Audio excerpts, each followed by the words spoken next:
So I mentioned briefly that people that are living in an isolated place and are geographically isolated are more susceptible to acts of nature. But I want to also talk about the effect of acts of nature on hunger.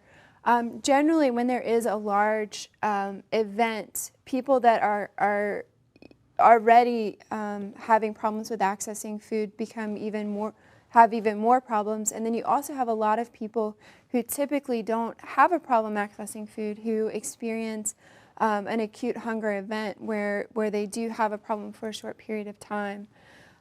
Briefly, I want to mention some major weather events that have happened, but I'd also like to paint a picture of the size and scale of these weather events so that you can understand the major impact that they have. And I'd first like to start out by talking about the tsunami.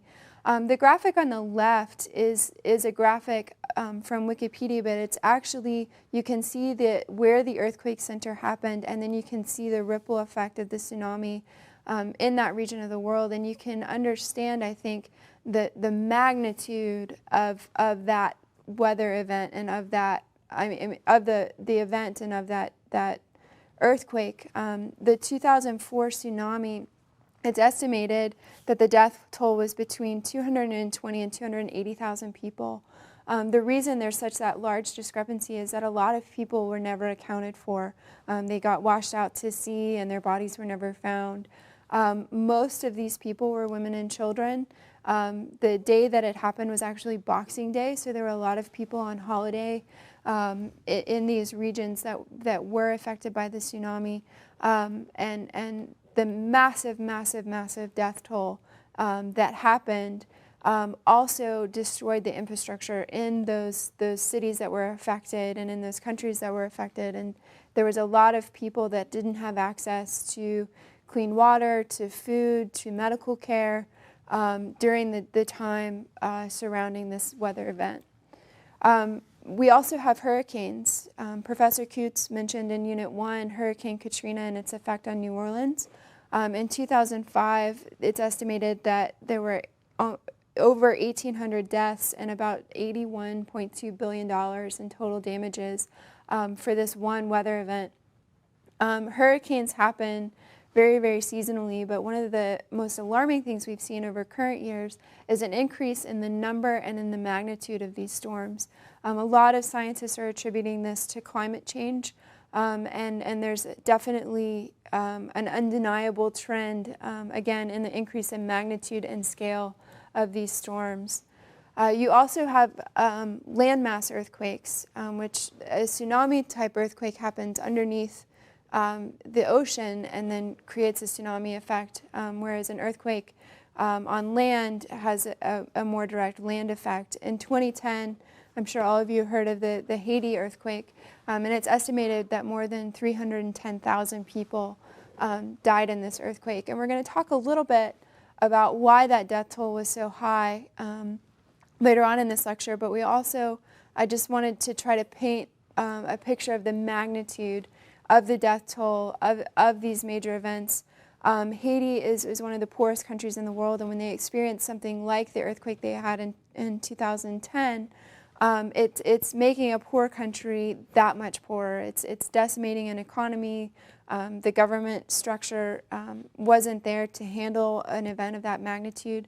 And you can definitely see, when you compare and contrast the Chilean earthquake to the Haiti earthquake, the recovery efforts were drastically different between those two events, and the magnitude of the death toll was also drastically different. Now I'd like to bring it a little bit more to home and talk about a recent event here in Alabama.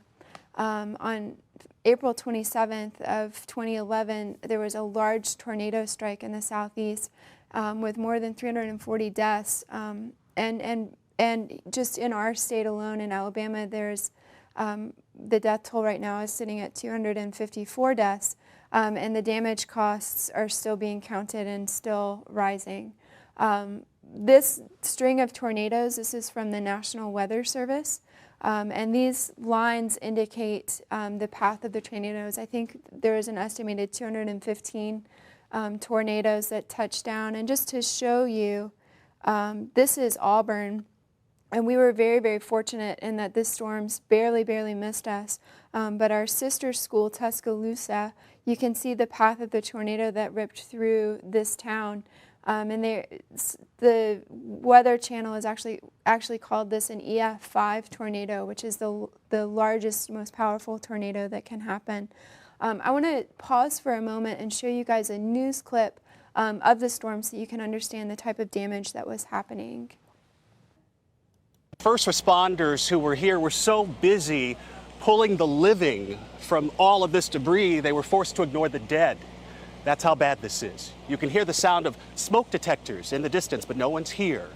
There's the smell of death. Across town, 16 people were killed, and most of them were killed in this neighborhood. So many families, so many people whose lives were ruined.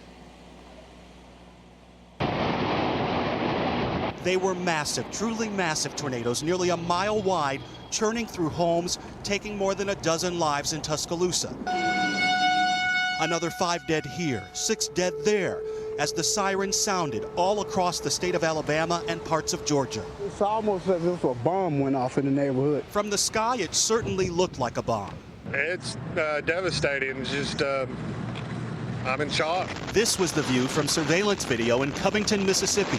This salvage yard didn't stand a chance. The storm forced forecasters at the National Weather Service in Huntsville to leave their building and run for cover.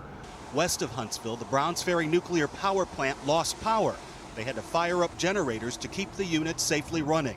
Late last night, the president and Alabama's governor quickly declared this a disaster zone. We're also going to send in National Guard troops tonight and in the morning to many of the areas. At least 1,400 troops are going in. Today, those troops will join firefighters and volunteers to search for survivors like this young girl who was pulled from underneath a large pile of bricks. Survivors like Patty Perez. She was sandwiched in her flattened home. It took 3 men to pull her free. I couldn't get up. I was having to move stuff off of me, and I got up. This is what I woke up to. Shamika Robinson ran inside this gas station for cover. It was destroyed. Somehow she made it out alive. The ceiling collapsed on me. The door slammed back on me. George, they're saying that the storm that hit here, the tornado, had wind speeds of up to 200 miles an hour. So you just saw in that last clip just the magnitude of those storms and the type of damage that it was wreaking on the communities that were affected. And I want to show you this. This is a NASA satellite image, and the aqua regions show lack of vegetation. And this right here is the path of the tornado and where the tornado left damage. And you can see that it literally lifted and stripped the land as it traveled across our state.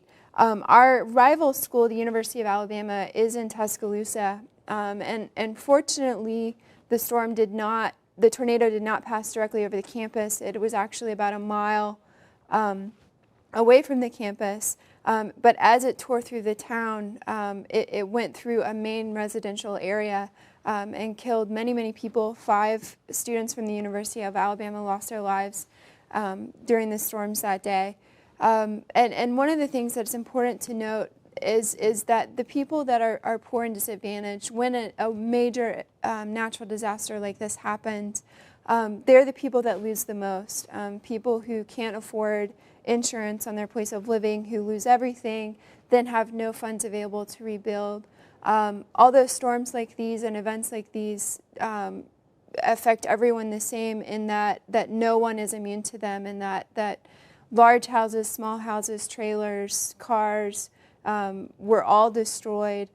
People who typically can afford to live in a larger house or own their house can also afford insurance, and so that they're able to rebuild from that event.